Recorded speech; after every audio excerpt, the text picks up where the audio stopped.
Dans 25 ans, vous avez connu tout le monde, vous avez vu tout le monde, vous avez des anecdotes sur tout le monde et j'avais envie de faire un jeu avec vous.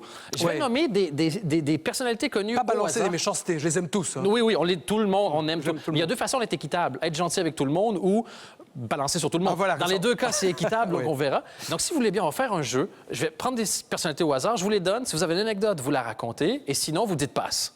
D'accord. On est bon? Pour ça, je me rajoute le mélangeur. J'y passe. Ouais, Okay. Mélangeur à personnalité, s'il vous plaît. Venez. Dan Gagnon, passe. Ouais. Voilà, juste pour. Voilà. Merci. Ah, j'ai compris, Dan Gagnon. Ouais. Vous ne connaissez pas votre texte et c'est vos fiches, ça, hein? Je suis comme Jean-Marie B. J'ai une façon de souffler. Donc voilà, première personnalité, Justine Hénin. Ah, Justine Hénin, ben, un beau souvenir. Son mari était fan de moi, donc j'ai fait son mariage. Ben, ça n'a pas vraiment porté bonheur, mais... Ouais. Mais non, franchement... Il a dit son divorce aussi non. Mais j'ai fait son sacre de numéro 1 mondial. J'étais très touché. Ouais. Son producteur, son manager m'a invité à Forêt Nationale. On n'était que 3, toutes Stillmans, ouais. Yannick Noah et moi, sur le central. Donc... moi qui avais un papa qui a failli être joueur de tennis professionnel, qui a fait 2 tours à Wimbledon aux éliminatoires, mon père, oui. Eh bien, il m'a dit, je t'ai enfin vu sur un cours central. C'était à Forêt Nationale, sur le cours central. Avec Toots Tillemans et non, Yannick pas en même temps, parce que... Parce que Toots, ça doit être un peu facile de gagner, quand même. Oui,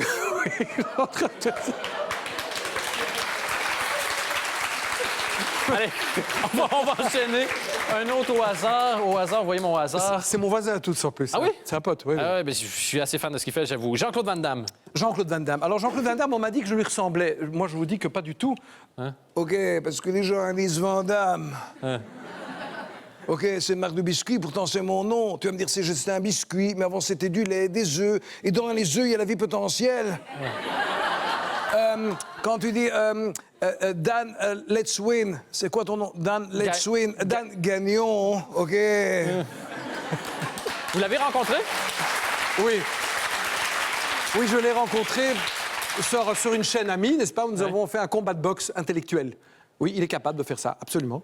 Et on s'est rencontrés sur un ring de boxe. J'étais effrayé. On a dit, mesdames, messieurs, nous allons emmener Jean-Claude Van Damme dans une pièce. Donc, c'était pas dans le studio où il y avait le public. Et il arrive sur une pièce. J'étais dans le noir, assis sur un tabouret, sur un ring de boxe. Ouais. Et l'animateur, que je vais imiter, vous n'allez pas du tout le reconnaître. Ouais. Jean-Claude, votre adversaire aujourd'hui, c'est Richard Ruben. Et alors, on allume 20 000 watts de lumière. Et Jean-Claude, il arrive. OK. Et il m'arrivait là, hein, je vous assure. Ah oui, ça, okay. Mais c'est que du muscle, hein. C'est comme Mimi Mati, mais musclé. Hein. Et je devais faire mes vannes, et après il m'a dit, je sais pourquoi tu m'imites. Je me suis dit, qu'est-ce qu'il va me dire? C'est parce que tu me ressembles, OK. Peu importe ce qu'il dit, tu dis oui à ce moment-là. Oui, tout à fait. J'ai pas envie de me disputer avec lui. Nope. Non, mais il est formidable, franchement. Ouais. Oui, je ne vais pas balancer. Pascal Obispo, parlant de gens formidables. Ah, Pascal Obispo, un jour, je fais une émission à RTBF Liège, produite par Philippe Hutter, le regretté qui n'est plus là, et on me dit, tu as la loge Pascal Obispo. Pour de regarder ça toute ma vie, Pascal Obispo, Richard Ruben. Pour vous dire, les jeunes, Pascal Obispo, il était mince et chevelu. Pour vous dire que c'est il y a longtemps. Hein. Et j'arrive et je frappe à la porte. Qui c'est? J'ouvre la porte, je dis, ben, c'est moi sur la... Dehors. Je vais chez le producteur, Philippe Hutter. Il m'a mis dehors. Ben, il dit, j'ai une autre possibilité, la loge Niagara. Grand groupe à l'époque. Oui, tout à fait. Forêt Nationale, tout ça. J'arrive, toc, toc, toc. Oui, j'ouvre la porte. Muriel Moreno en soutif. Dehors. À ce moment-là, je vais chez Philippe Hutter. Ils m'ont tous mis dehors. Il me dit, il n'y a plus qu'une solution, la loge de Guy Lemaire. Donc... Et j'ai fait du télétourisme. Voilà.